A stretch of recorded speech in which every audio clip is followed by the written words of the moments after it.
പാരീസിൽ എല്ലാ വർഷവും ഹോളി സെലിബ്രേറ്റ് ചെയ്യാറുണ്ട്.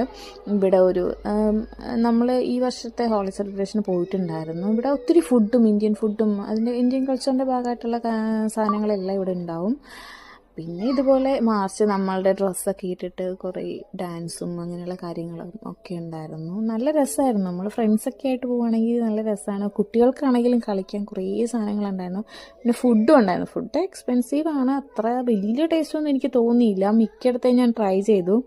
നമ്മൾ ഹോട്ടലിലൊക്കെ പോയി കഴിക്കുന്ന ടേസ്റ്റ് അല്ലെങ്കിൽ നമ്മുടെ നാട്ടിൽ കിട്ടുന്ന ടേസ്റ്റൊന്നും ഉണ്ടാവില്ല, പക്ഷേ കുഴപ്പമില്ല.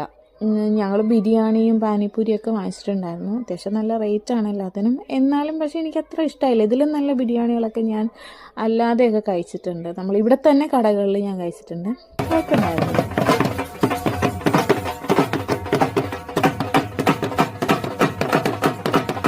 പാരീസിലെ ഹോളി സെലിബ്രേഷൻ നമ്മൾ പോയിട്ടുണ്ടായിരുന്നു കേട്ടോ. നല്ല രസമായിരുന്നു. കുറേ ഫുഡുണ്ടായിരുന്നു. കുറേ വെറൈറ്റി ആയിട്ടുള്ള കുറേ ഫുഡുകളുണ്ടായിരുന്നു. അത്യാവശ്യം നല്ല റേറ്റ് ഉണ്ടായിരുന്നു. റേറ്റ് മാത്രമല്ല, നല്ല ക്രൗഡും ഉണ്ടായിരുന്നു. എല്ലാ ഷോപ്പിൻ്റെ ഫ്രണ്ടിലും ഒരു ലോഡ് ആൾക്കാർ ക്യൂ ഉണ്ടായിരുന്നു. നമ്മൾ ഒത്തിരി നേരം ക്യൂ നിന്നാലേ നമുക്കൊന്ന് കിട്ടാം. അത് ഒത്തിരി എന്നാൽ ഫുഡ് കോർട്ടുകൾ ഉണ്ടായിരുന്നു, എന്നാലും ഭയങ്കര തിരക്കായിരുന്നു.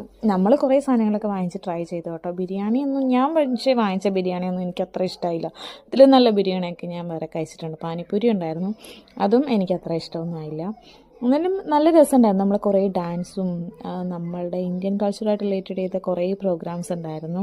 ഒത്തിരി ആൾക്കാരും ഉണ്ടായിരുന്നു കേട്ടോ. ഫോറിനേഴ്സും കുറേ ആൾക്കാർ വന്നിട്ടുണ്ടായിരുന്നു കാണാനായിട്ട്. നല്ല രസമുണ്ടായിരുന്നു.